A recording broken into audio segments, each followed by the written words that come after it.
6 months after the first contact at New Haven Colony, the galaxy had transformed beyond recognition. The Galactic Council's vote had been narrow but decisive. Cooperation rather than conquest would be the official response to humanity's discoveries. Not every species had accepted this decision peacefully. Jake Morrison stood on the observation deck of the newly constructed Research Station Alpha, built at the first Reality Nexus site discovered outside human territory. Through the transparent walls, he could see ships from 30 different species working together to unlock the secrets of universal manipulation. It was the largest cooperative scientific project in galactic history. Dr. Lisa Carter approached him with a report tablet in her hands. She had been appointed head of xenotechnology research and spent her days working alongside human scientists to understand their revolutionary techniques. The third Nexus activation was successful, she reported with satisfaction. The Althari research team managed to modify local gravity fields using human-taught methods. Their homeworld will finally be able to support surface cities. Jake smiled at the news. The Althari had lived underground for millennia because their planet's gravity was too strong for surface construction. Human technology had given them their first chance to see their own sky. "Any word from the Zareth territories?" Jake asked. "Doctor." Lisa's expression became more serious. "Ambassador Krill's faction is still resisting cooperation. They have blockaded 3 Nexus sites in their space and refuse to allow joint research teams access. Not every species had embraced the new possibilities that humanity offered. The Zareth Imperium, built on military strength and territorial control, saw reality manipulation as a threat to their power structure. Several other warrior cultures had followed their example, leading to growing tension in Outer Rim territories.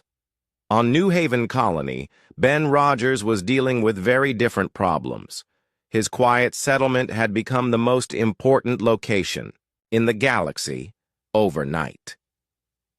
Thousands of scientists, diplomats, and curious visitors arrived every day seeking to understand human achievements. Kate Sullivan had been promoted to Director of Galactic Technology Transfer, a position that did not exist 6 months earlier. She stood in the colony's expanded conference center addressing representatives from the Vorthan Commonwealth, the oldest civilization in known space. "The key principle to remember," Kate explained to the assembled Vorthan scientists, "is that reality wants to be modified. The universe is not fighting against our changes. It is waiting for us to discover how to make them properly." Elder scientist Morak, who had spent 800 years studying physics, raised a trembling hand. "You are asking us to abandon everything. We thought we knew about how the universe works."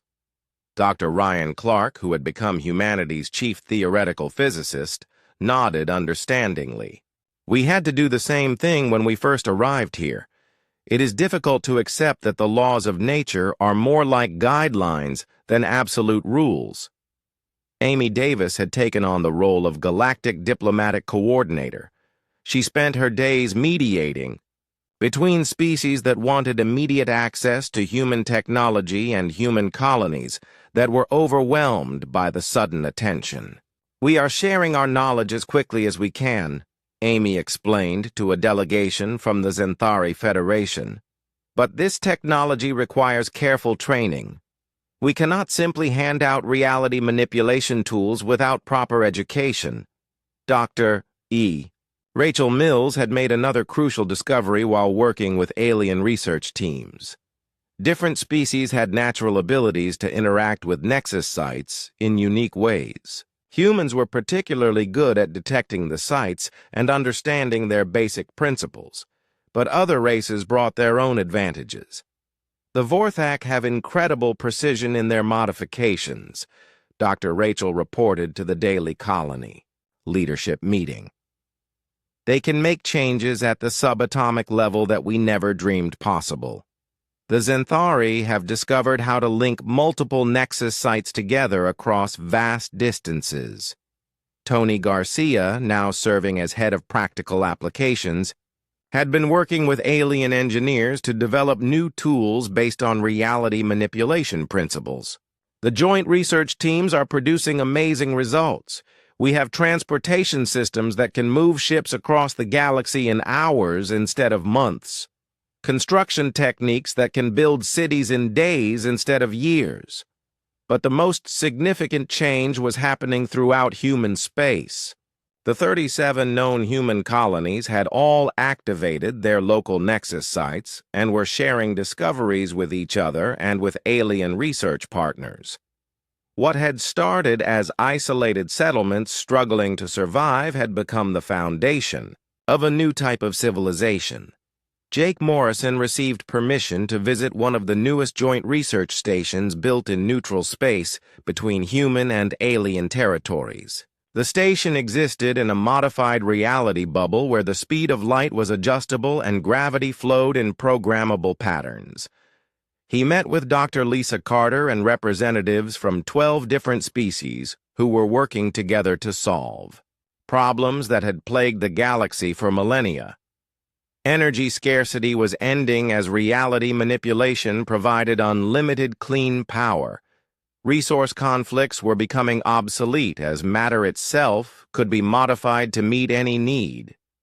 "We are seeing the birth of post-scarcity civilization," Dr. Lisa explained as they toured laboratories where impossible things happened routinely.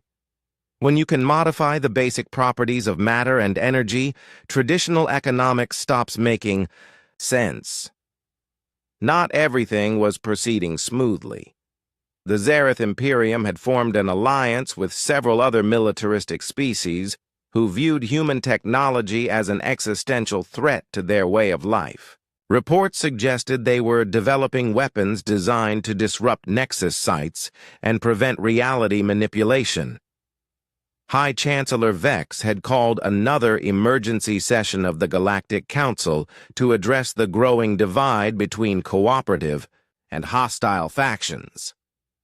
Jake Morrison found himself testifying again, this time about the peaceful applications of human technology. "The humans have kept every promise they made," Jake reported to the assembled delegates. "They have shared their knowledge freely with any species willing to use it constructively. The advances we have achieved in just 6 months surpass what most civilizations accomplish in centuries." Senator Thies had become one of humanity's strongest advocates. "My people have witnessed the transformation of 12. The emergency session of the Galactic Council convened within hours of receiving Jake Morrison's report. Representatives from 200 species gathered in the Great Chamber on the capital world of Zentara Prime. High Chancellor Vex, a ancient being whose species had ruled galactic politics for 3,000 years, read the report aloud to the assembled delegates. Commander Morrison stood at the center of the chamber, while holographic displays showed the impossible technology of New Haven Colony. Around him, representatives whispered in dozens of languages. Some voices showed excitement, while others carried fear and anger. "You claim these humans developed this technology in 50 years?" asked Ambassador Krill of the Zareth Imperium. His warrior race had built their empire through superior weapons, and the idea of humans possessing reality-altering technology clearly disturbed him. "That is correct," Jake replied. "They started with basic tools and raw materials. Everything you see was created through their own research and experimentation." Dr. Lisa Carter activated another holographic display showing the equations the humans had shared. "Their mathematics describes a universe that is fundamentally different from our current understanding. If their theories are correct, then every species in the galaxy has been working with incomplete science for millennia." Senator Thies of the ancient Vorthan Commonwealth leaned forward in her seat. Her people were the oldest known civilization and had always prided themselves on their scientific achievements. These theories suggest that matter and energy are merely suggestions rather than fixed laws. Exactly what the humans discovered, Dr. Lisa confirmed. At the Reality Nexus location, they learned to modify the basic rules that govern how the Bay universe operates. A younger delegate from the Althari Republic stood up. If this technology is real, it could solve every resource problem in the galaxy. No more energy shortages, no more material limitations, no more need for territorial wars. Ambassador, Krill's scaled face darkened with suspicion. Or it could create weapons beyond our ability to defend against. These humans could reshape reality itself to destroy their enemies. High Chancellor Vex raised his hand for silence. What is your assessment of the human colony's intentions, Commander Morrison? Jake thought carefully before answering. They appeared peaceful and willing to share their knowledge, but they also expressed concerns about what might happen if this technology spread without proper safeguards. Meanwhile, on New Haven Colony, Ben Rogers and his leadership team were having their own urgent meeting. They had been monitoring galactic communications and knew their revelation was causing massive upheaval throughout known space. Dr. Rachel Mills looked worried as she studied the intercepted messages. Several military fleets are already moving toward our system. Some appear to be coming to study our technology, but others look like invasion forces. Kate Sullivan was working on defensive preparations. We can protect ourselves if needed. The reality manipulation techniques work very well for defense, but I would rather find a peaceful solution. Amy Davis had been coordinating with other human colonies scattered across the galaxy. I have good news and bad news. The good news is that 17 other human settlements have confirmed similar technological breakthroughs. The bad news is that 3 colonies have gone completely silent in the last day. Dr. Ryan Clark looked up from his calculations. The quantum patterns suggest that other reality nexus locations exist throughout the galaxy. Humans may have an unusual ability to detect and utilize these sites. Tony Garcia had been monitoring the approaching alien fleets. The Zareth Imperium ships will arrive first in about 6 days. They are bringing a full battle group with them. Ben Rogers made a difficult decision. Send a message to all human colonies. Tell them to prepare their defenses, but do not attack unless they are attacked first. We need to show the galaxy that humans can be trusted with this power. Back on Zentara Prime, the Galactic Council session continued with growing tension. Reports were coming in from survey teams visiting other human settlements. Each colony had developed similar reality manipulation capabilities, suggesting this was not an isolated occurrence. The humans are spreading this technology among themselves, Ambassador Krill declared angrily. They are building a secret empire based on powers we cannot match. Or they are naturally gifted at discovering new science, countered Senator Theiss. Perhaps we should be asking how we can learn from them rather than how we can control them. Dr. Zeth Corvain presented his detailed analysis of the human colony. Their technology shows no signs of being derived from existing galactic science. This appears to be completely original research based on unique insights into universal mechanics. High Chancellor Vex listened to all viewpoints before speaking. The question before us is simple. Do we treat the humans as a threat to be contained, or as a resource to be cultivated? The debate raged for hours, while fleets from various species moved toward human territories. Some came as scientific expeditions seeking to understand the new technology. Others came as military forces preparing for potential conflict. On New, Haven Colony, Dr. Rachel Mills made a breakthrough discovery that changed everything. While analyzing the quantum patterns around their reality nexus, she detected similar energy signatures from locations throughout the galaxy. "Ben, you need to see this," she called excitedly. "The nexus points are not random. They form a network that spans the entire galaxy." Ben Rogers studied her data with growing amazement. "You are saying there are dozens of these reality manipulation sites?" "Hundreds, maybe thousands," Dr. Rachel replied. "And I think they have been there all along. Other species just never learned how to detect them." Kate Sullivan joined the discussion. "That would explain why humans seem naturally drawn to these locations. We may have some kind of intuitive ability to sense the nexus points." Dr. Ryan Clark was already working on the implications. "If humans can activate these sites throughout the galaxy, we could transform civilization itself. No more scarcity. No more technological limitations. No more reasons for war over resources." Amy Davis brought them back to the immediate situation. "That is a wonderful long-term goal, but right now we have hostile fleets approaching and a galactic government that does not trust us." Tony Garcia had an idea. "What if we demonstrate the peaceful applications of our technology? Show them that we want to help rather than dominate." Ben Rogers agreed. "Send a message to the Galactic Council. Tell them we are willing to share our discoveries freely with any species that commits to using them for peaceful purposes only." The message reached Zentara Prime just as the council session was reaching its climax. Ambassador Krill was arguing for immediate military action, while Senator Thiss advocated for scientific cooperation.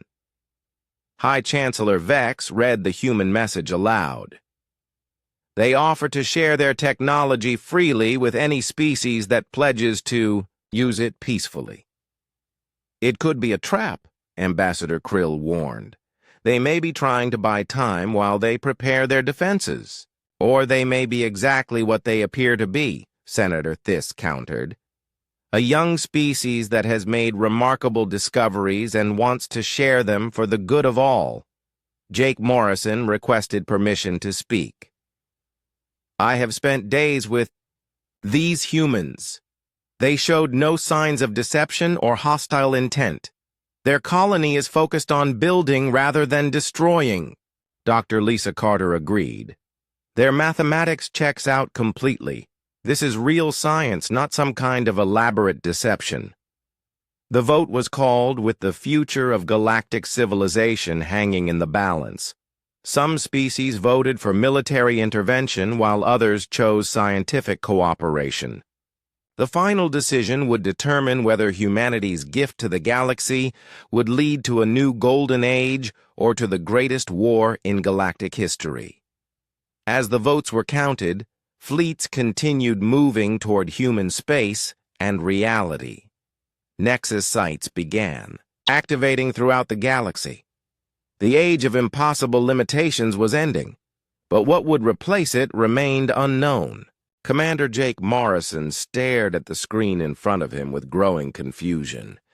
The energy readings from the third planet in this system made no sense at all. For 20 years he had been exploring unknown worlds for the Galactic Council, and he had never seen anything like this before.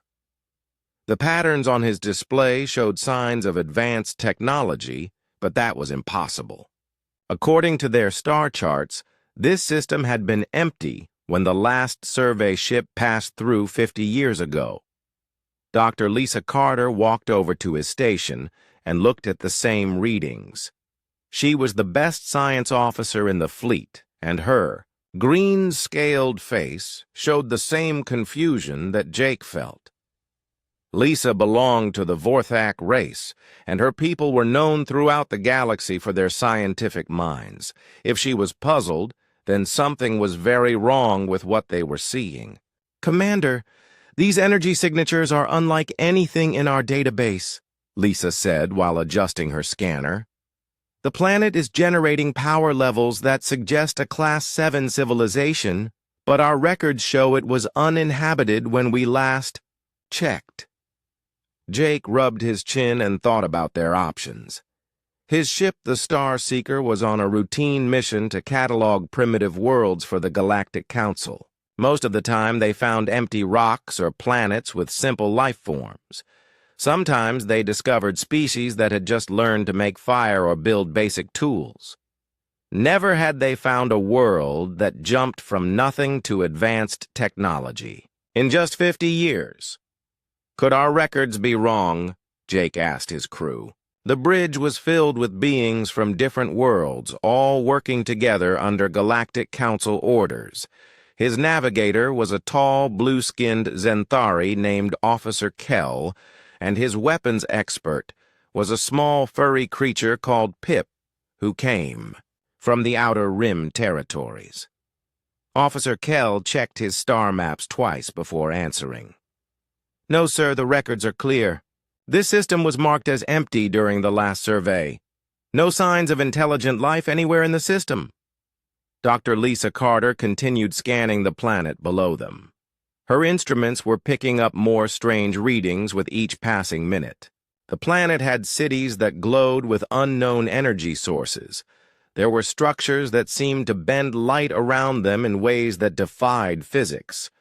Most shocking of all, the technology signatures suggested the inhabitants had mastered space-time manipulation. Commander, I am detecting incoming signals from the planet's surface, announced Communications Officer Tam. The young officer had never encountered anything like this before, and his voice shook with nervousness. Jake straightened in his captain's chair. Put it through. The main screen flickered, and suddenly they were looking at a human face. The being had pale skin and brown hair and wore simple clothing. Behind him, they could see buildings that seemed to shimmer and glow with their own internal light. Jake had seen humans before in the galactic database, but they were listed as a primitive species that had barely left their home world. Welcome to New Haven Colony, the human said with a calm smile. I am Ben Rogers, the colony administrator. We have been expecting visitors for some time now. Jake felt his jaw drop open. The human was speaking perfect galactic standard and seemed completely relaxed about meeting an alien ship. Most primitive species either ran in terror or attacked when they first encountered advanced visitors. This human acted like meeting aliens was the most normal thing in the galaxy. This is Commander Morrison of the Galactic Survey Fleet, Jake managed to say. We are conducting a routine survey of this system. Our records show this planet was uninhabited 50 years ago. Ben Rogers nodded, and his smile grew wider. That is correct. We arrived here from Earth about 50 years ago. We were refugees, looking for a new home after some problems back on our home world. This planet seemed perfect for our needs, so we decided to stay. Dr. Lisa Carter moved closer to Jake's chair and whispered urgently, Commander, the energy readings from their settlement are off the charts. Whatever technology they are using, it is more advanced than anything we have in our databases. Jake looked back at the human on the screen. Ben Rogers appeared to be a simple man wearing basic work clothes, but the city behind him told a different story. The buildings seemed to float above the ground without any visible support. Energy flowed through the air in patterns that should have been impossible. Gardens grew in geometric shapes that defied natural plant growth. Mr. Rogers, we would like permission to send down a survey team to study your colony, Jake said carefully. Your technological development appears to be quite remarkable for such a young settlement. Ben Rogers laughed, and the sound was warm and friendly. Of course, Commander. We would be happy to show you around. Our chief engineer, Kate Sullivan, and our physicist, Dr. Ryan Clark, will be glad to explain how everything works. We are quite proud of what we have built here. The transmission ended, and Jake stared at the blank screen. In all his years of exploration, he had never encountered anything like this. A human colony that had somehow developed impossible technology. In just 50 years, using nothing but their own minds and the raw materials of a barren planet. Officer Kell spoke up from his navigation station. "Sir, should I contact Galactic Command and report this discovery?" Jake thought about that question. Standard procedure was to immediately report any signs of advanced technology to the Galactic Council. But something about this situation felt different. The humans had been friendly and open.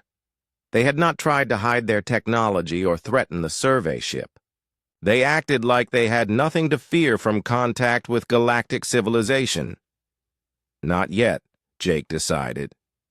Let us go down to the planet and see what these humans have actually accomplished. Then we will write our report. Dr. Lisa Carter began, preparing her scientific equipment for the landing mission. Her scanners would record everything they saw on the planet's surface. Whatever the humans had built down there, she intended to understand how they had done it. As the Star Seeker moved into orbit around the human colony, Jake Morrison could not shake the feeling that this discovery would change everything. The galaxy was full of ancient species that had taken thousands of years to develop their current technology. If humans could achieve the same results in just 50 years, what did that mean for the future of galactic civilization? The answer to that question waited for them on the surface of the planet below.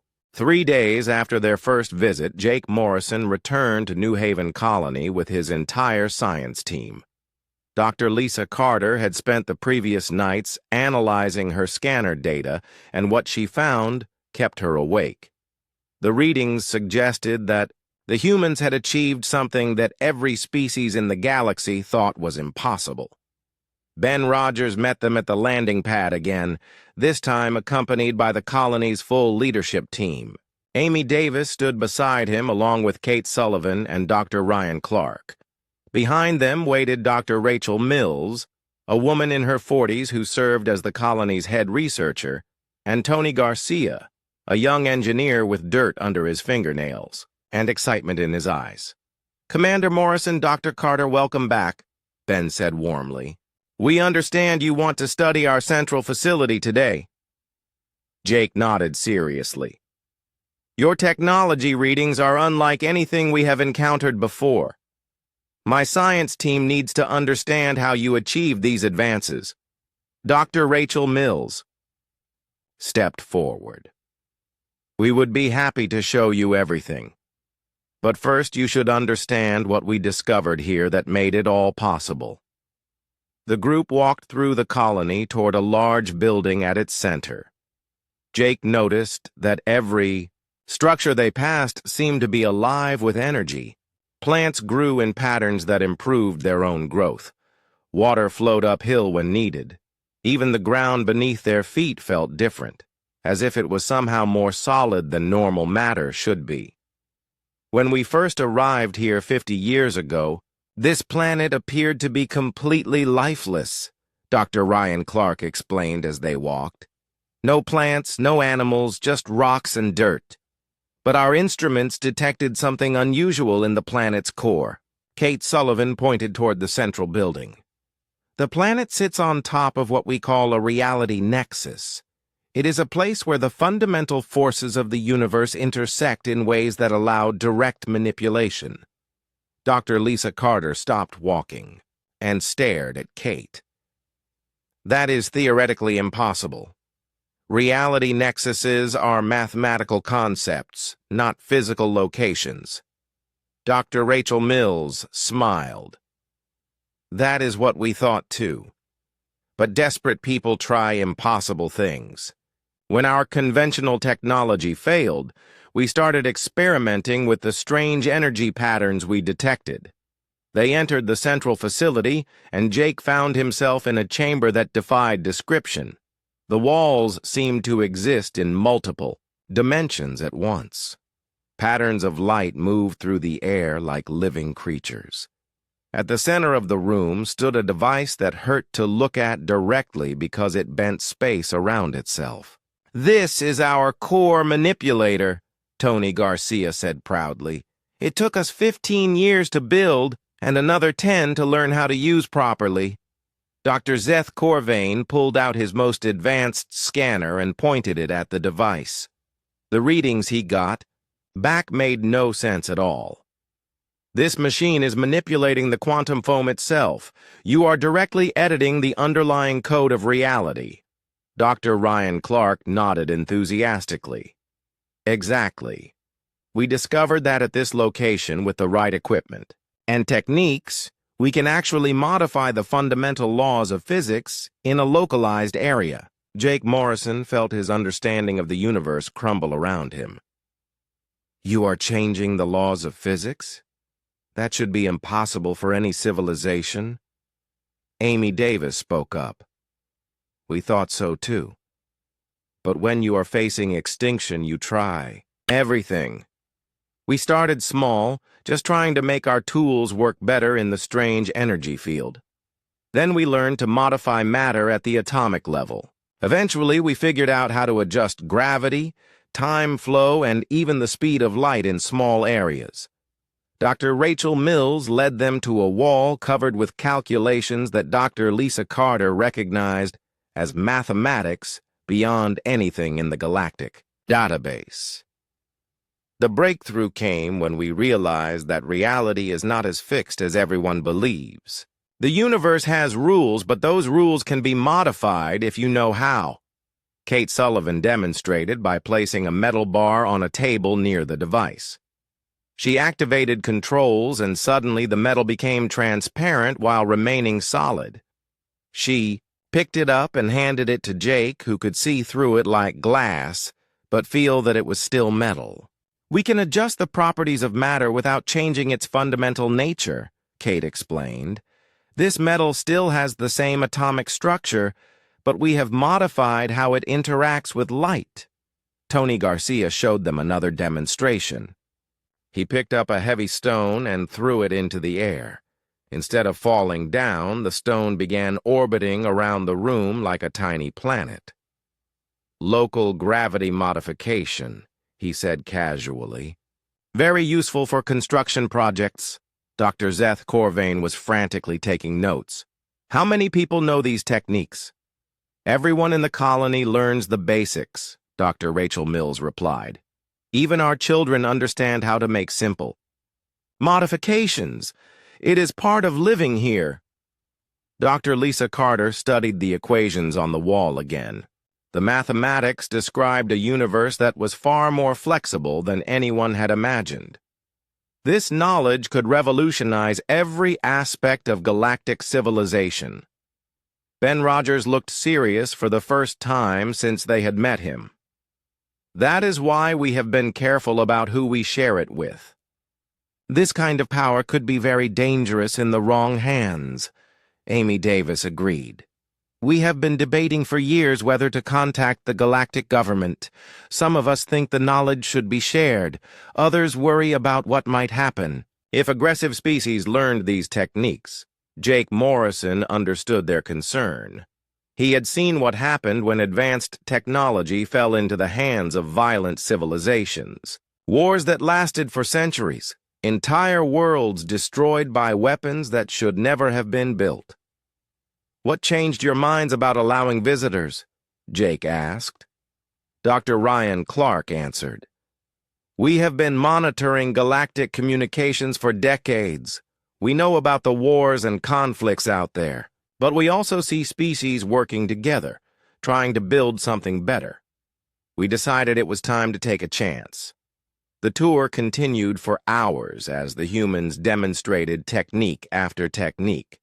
They showed how to create materials that were stronger than anything in known science. They revealed methods for generating unlimited clean energy. They explained how to modify space-time itself to allow faster-than-light travel without traditional engines. "The most important discovery was not any single technique," Dr. Rachel Mills said as they concluded the demonstration. It was learning that the universe wants to be modified. Reality is not a fixed system.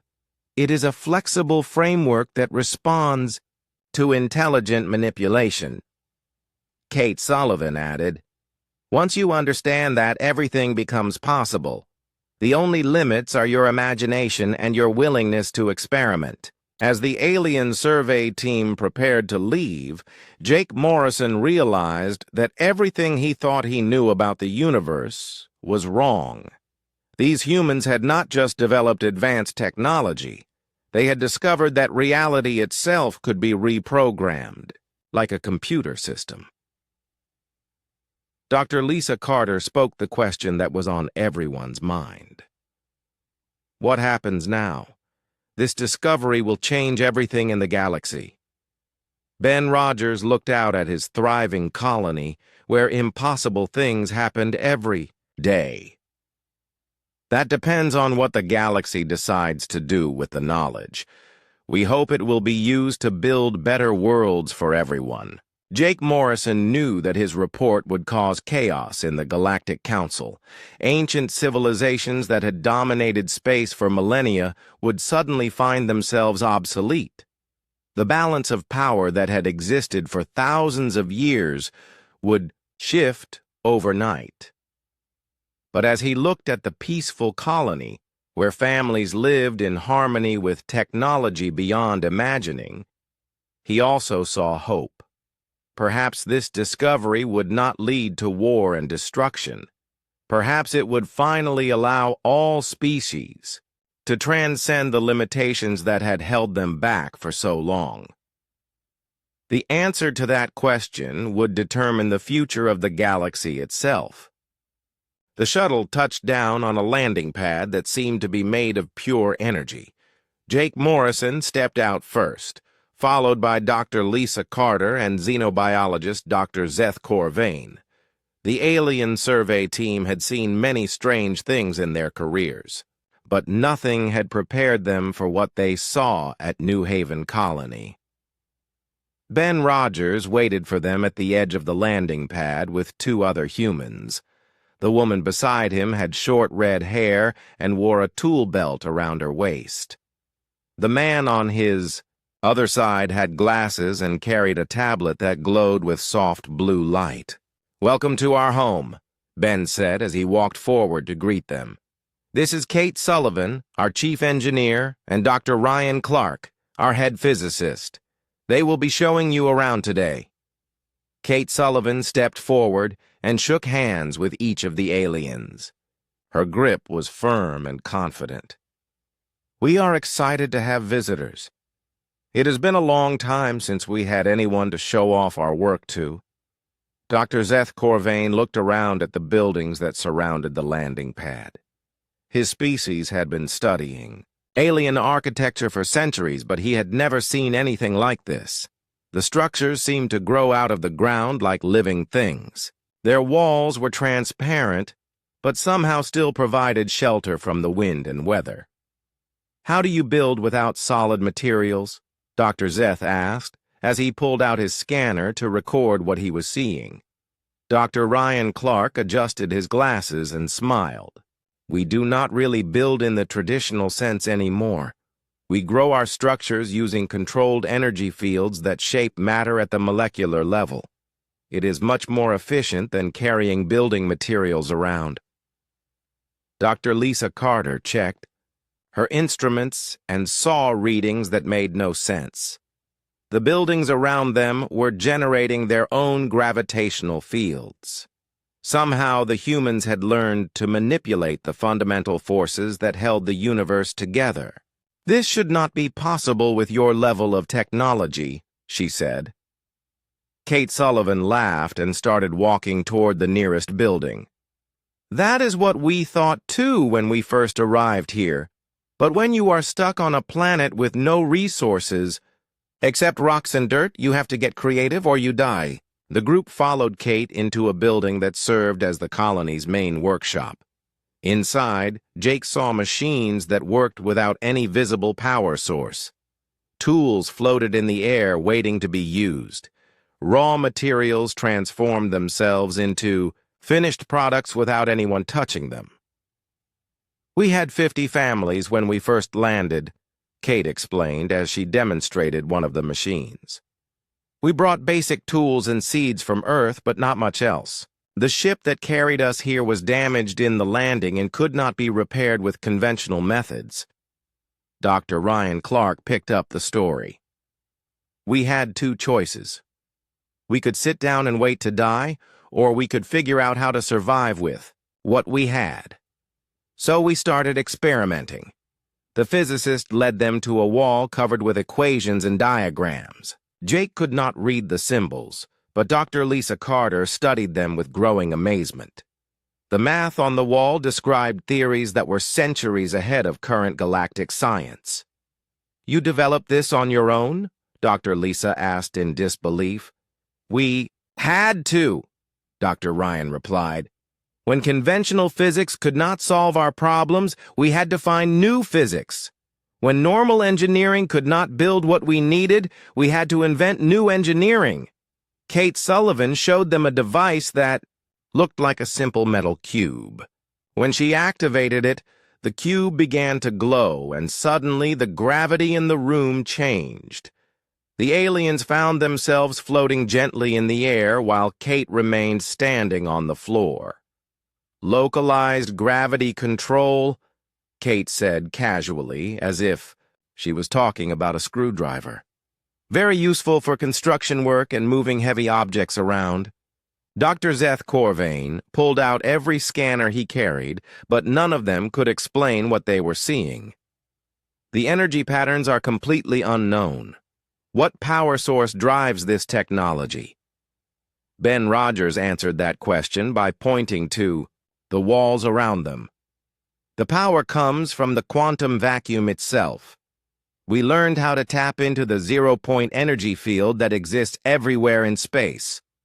Jake Morrison had been quiet during most of the tour, but now he spoke up. "Do you realize what you have accomplished here? Your colony has developed technology that surpasses most galactic civilizations." Amy Davis, the colony administrator, joined the group at that moment. She was a middle-aged woman with gray hair who carried herself with quiet authority. "We know our technology is unusual, but it was develop or die for us. We did not have the luxury of taking thousands of years to slowly advance our science." Tour continued through the colony's residential areas, where families lived in homes that adjusted themselves to their inhabitants' needs. Gardens grew in perfect spirals that maximized food production in minimum space. Transportation moved through tubes of controlled energy that carried people from place to place without any physical vehicles. "How many people live here now?" "Doctor," Lisa asked as they watched children play in a park where trees grew in impossible geometric patterns. "About 800, Amy answered. "We have grown slowly over the years. New families arrive sometimes from other human settlements in the galaxy." That statement made Jake pay attention. "Other settlements? How many human colonies are there?" Amy and Ben exchanged a look before Ben answered. "We stay in contact with about 30 other colonies scattered across this region of space. Most of them have developed similar technologies to ours. Humans seem to be good at solving impossible problems when they have to." The final stop on their tour was the colony's energy plant.